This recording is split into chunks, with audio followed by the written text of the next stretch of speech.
बिंजू मैं झाड़ू आओ आओ आओ बंद आओ मैं झाड़ू ये आंबे लो 3-4 किलो आओ आओ नुक्कड़ नाटक हो रहा है आओ आओ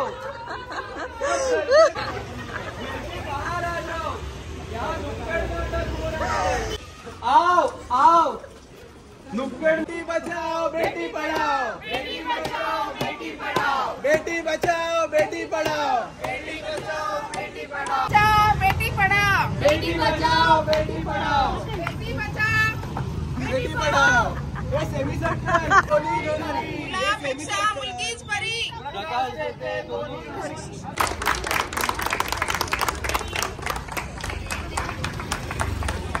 तुम्हाला आज राष्ट्रीय बालिका दिनानिमित्ताने खूप सुंदर गोष्ट सांगायची आहे। ही गोष्ट आरोही या मुलीच्या शैक्षणिक लढाईची आहे। आपण पहिलं जाऊयात आरोही आणि आरोहीचे आई बाबांच्या शिक्षणाची चर्चा करतो।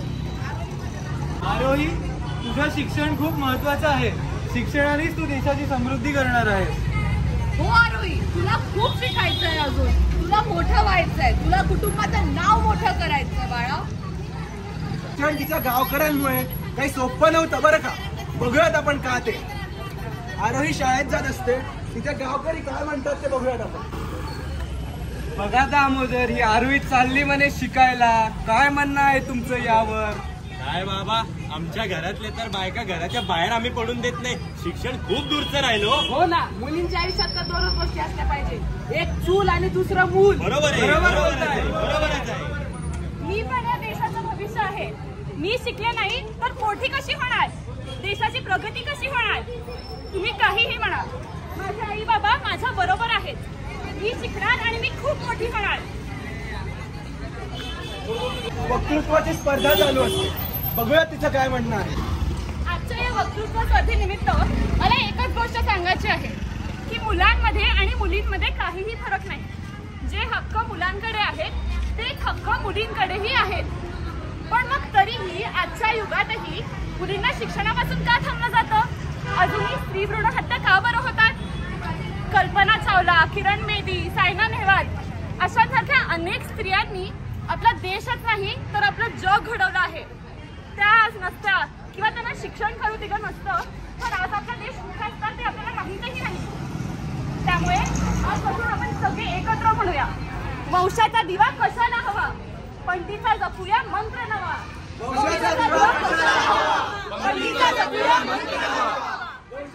तर म्हणजे ह्याच गावातील एका दुसऱ्या कुटुंबाकडे आरोहीची मैत्रीण आरतीच्या घरी ती अभ्यास करत असताना काय होतं आपण बघूयात चला। अभ्यास करत असताना तिचे बाबा घरी येतात आणि मग काय होतं ते पुढे बघूयात आपण। अरे आरती काय चाललंय तुझं हे दिवसभर कसला हा अभ्यास करत असते दुनियाच्या अखेरीत मदत करावी आईला घर कामात। हो आई 2 मिनिटं हे बघ लक्ष कुठे आहे तुझं तुझे बाबा घरी आले ना पाणी निघालं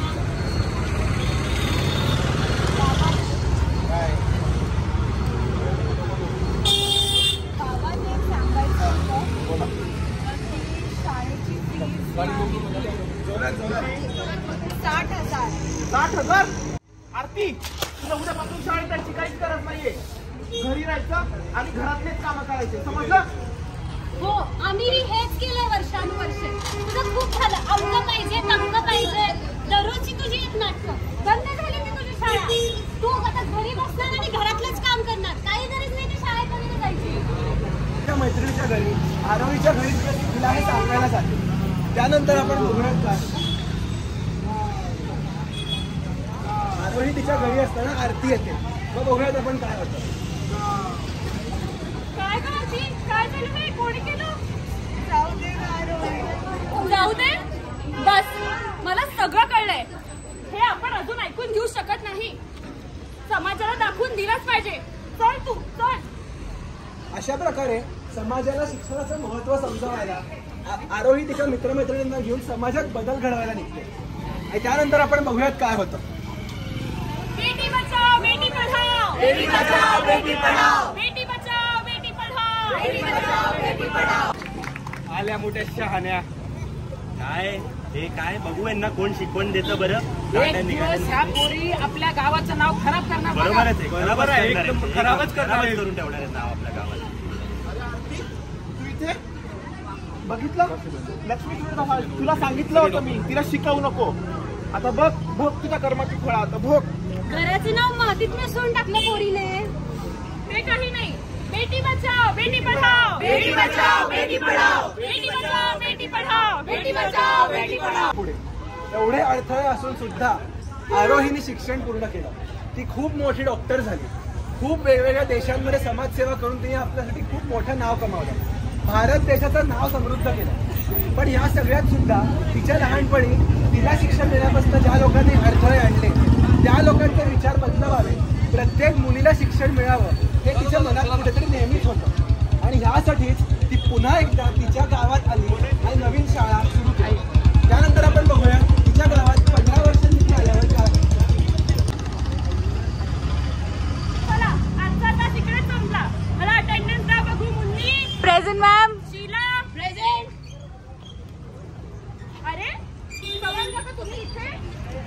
असं नाही हो मास्तरीनबाई, आम्हाला तुझे पाऊल तर पाळण्यातच दिसले होते आणि तेव्हाच मला कळालं होतं की तू एक दिवस खूप मोठी होणार. आम्हाला तर माहितीच होतं का आरोही तू आयुष्यात खूप मोठं नाव करणार. आरोही माझा तर आशीर्वाद तुझ्या पाठीशी नेहमीच होता. आम्ही आमच्या मुलींना तुझ्या शाळेत ऍडमिशन द्यायला आलो आहे. तुझ्या पावलावर आम्हाला तिला शिकवायचंय, चालवायचंय, पुढे जाऊन मोठं करायचंय तुझ्यासारखं. हे बरं मनाचं परिवर्तन झालं तुमचं. हो ताई, मला पण तुम्हाला बघून प्रेरणा मिळते. तुझ्यासारखा मला पण शिकवण खूप मोठा व्हायचा आहे आणि स्वतःच्या पायावर उभा राहायचा आहे. चला मुलींनो, बेटी बचाओ बेटी पढाओ, बेटी बचाओ बेटी पढाओ, बेटी बचाओ बेटी पढाओ, बेटी बचाओ बेटी पढाओ. तर मंडळी तुम्ही बघितलं असेल ज्या लोकांनी आरोहीला तिच्या शिक्षणाचे अडथळे बनवले तिच्या शिक्षणात तेच लोक आज त्यांच्या मुलींना घेऊन आरोहीच्या शाळेत ऍडमिशन घ्यायला आले. हाच बदल झाला पाहिजे. आपण सगळ्यांनी हा निश्चय केला पाहिजे की प्रत्येक मुलगी ही आरोही एवढीच सक्सेसफुल यशस्वी होईल. प्रत्येक मुलीचं शिक्षण तेवढंच चांगलं होईल याची आपण काळजी घेऊ. निघायच्या आधी निरोप घ्यायच्या आधी सावित्रीबाईंचं फक्त एक वाक्य बोलू इच्छितो. शिक्षण हीच महिलांना अत्याचारातून मुक्त करणारी गुरु किल्ली आहे. धन्यवाद.